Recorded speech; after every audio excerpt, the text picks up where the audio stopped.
Sa bawat tinginan, may kakaibang sigla. Mga ngitip-titig na nagbibigay liwanag sa dilim. Ngunit sa likod ng mga ngiti, may mga tanong na bumabalot. Ang damdamin ay tila walang hanggan, pusong naglalaho sa alon.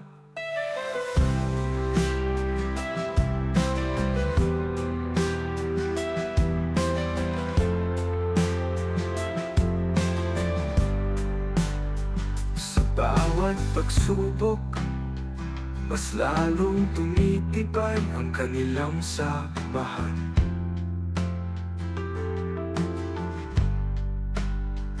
Isang matatag na pundasyon na nagbibigay ng lakas sa bawat isa.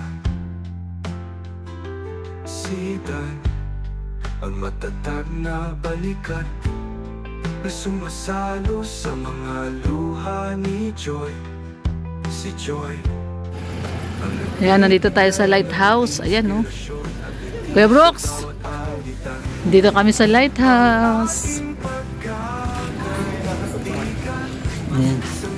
Yan ating bisita. Pupunta si Ate Ethel kila Kuya Bal. Ano sinasabi mo? Anong sinasabi mo? Babariling ko sana kayo. President. President ka pa namang naturingan. Ay, siyempre. May baril ako, gwardiya ko. Gwardiya ka ba dito? Akala ko presidente ka. Walang makain, Kuya Brooks. Naka-live ka pala? Hindi, si ano? Sino? Si Janice. Nanonood ka? Kala ko naka-live ka. Founder! Ay, founder. Press!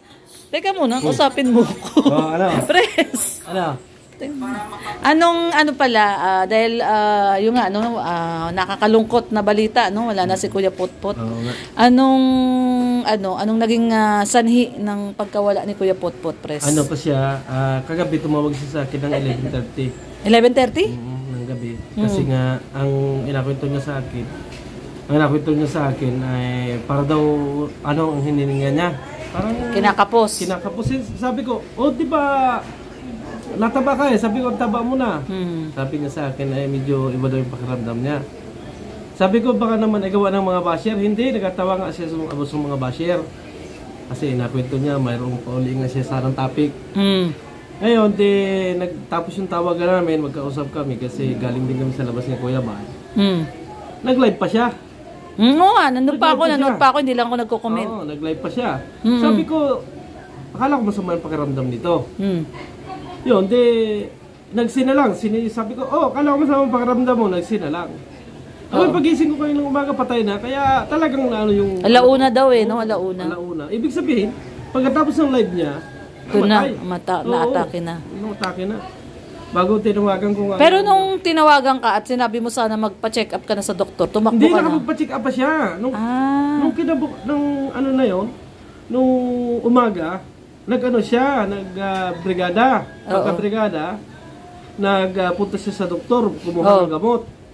Pagkakuha ng gamot, nandun na sa bahay, nag-live siya. 2 beses nag-live eh. Bago maalas 11 nga, tumawag sa akin na parang mabanas daw yung mainit, yung kanyang katawan. Senyalis na yun. Mainit daw ang katawan niya. Sabi ko, ay maligo-ligo kasi. Kami naman kasi noon, pag natawag yun, kahit kinig din na talagang grabe kami kung maligo-ligo ka kasi hindi ka naliligo. Bago palitan mo yung brief mo, sabi ko ganyan.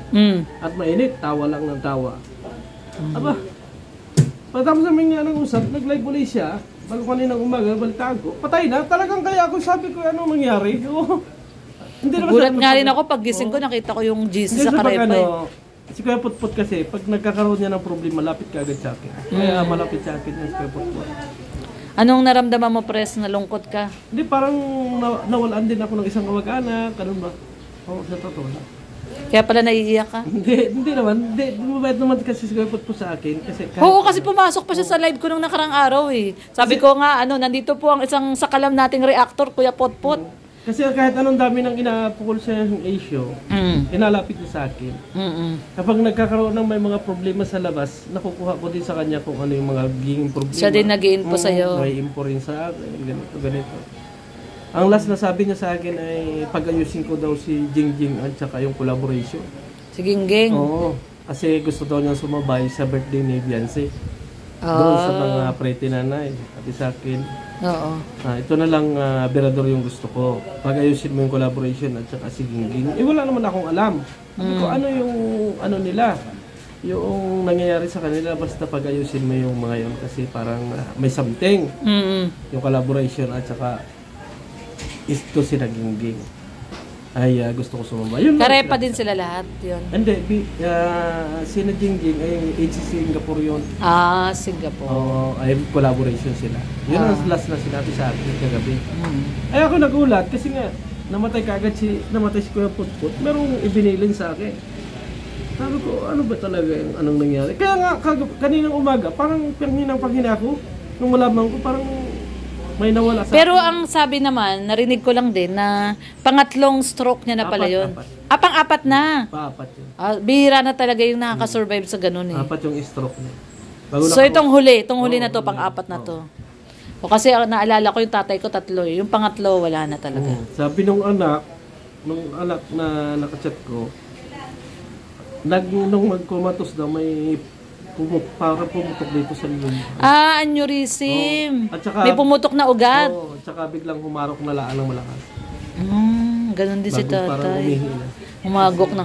Ganun. Lumaki kasi na lumaki dis Kuya Putput. Oo nga, ang taba niya ngayon eh, no? Tama. Dapat talaga nag-iingat sa pagkain. Oo, totoo yun. Si Mr. J! Mr. J! Kamusta, Mr. J? Ayan, si Mr. J, oh. Hindi, ini-interview ko si Pres sa pagkawala ni Kuya Potpot. Anong masasabi mo sa pagkawala ni Kuya Potpot? Lungkot ka? Bait si Kuya Potpot eh, no? Syempre, nakasama natin yun sa Baguio. Bait. Dito, pag umuwi siya dito. Wala nang mag-ano sa mga reactor. Oo nga. Si Pres na lang, si Pres. Ito na lang ang pag-asa natin. Pag-asa ng Kalingap. Hindi, totoo lang.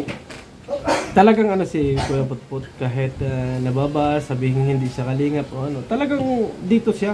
4 years siya dito sa Kalingap.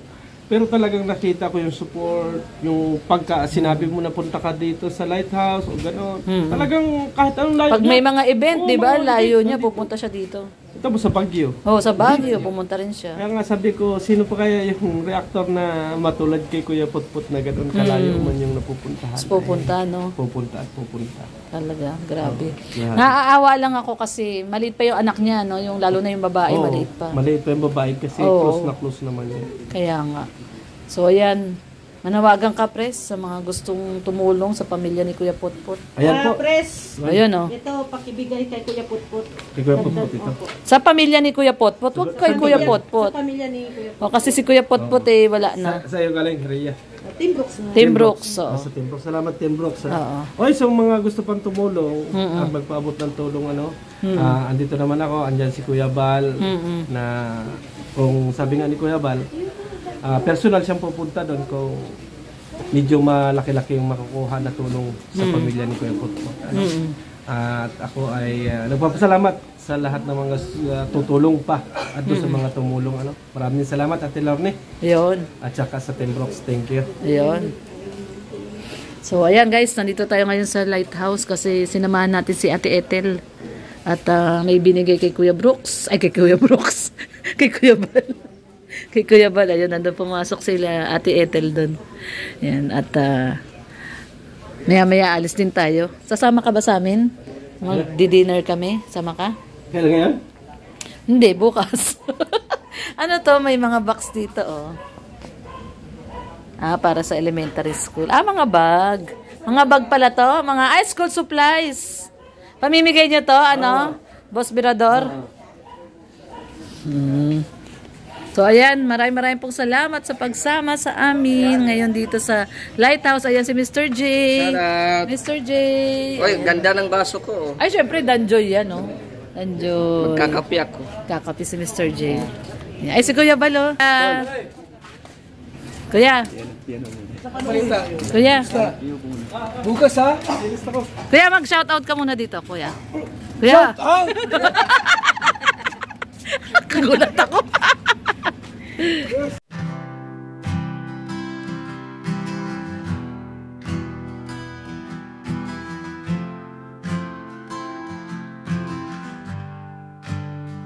Sa bawat tinginan, may kakaibang sigla. Mga ngitip-titig na nagbibigay liwanag sa dilim. Ngunit sa likod ng mga ngiti, may mga tanong na bumabalot. Ang damdamin ay tila walang hanggan, pusong naglalaho sa alon.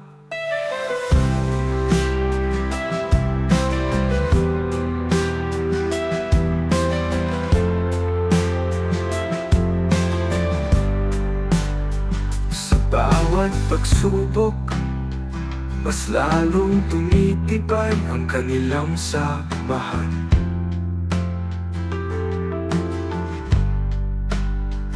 Isang matatag na pundasyon na nagbibigay ng lakas sa Birador! bawat isa. Sigat, Tirador! matatag na balikat Mabibigay daw si na ate. sumasalo sa mga luha ni Joy. Si Joy ang nagbibigay ng inspirasyon at ngiti sa bawat pagitan. Ang Ayan, alis na tayo guys dito sa lighthouse. Kami Tia, bye-bye! Ayan, alis na, bye-bye na, mara-mara. nagbibigay Bye-bye! bawat isa. Hindi matitinag kahit na malimang daan. Ang ating pag-asa ay nagbibigay ng liwanag. Ang ating mga pangarap ay nasisilbing ating gabay.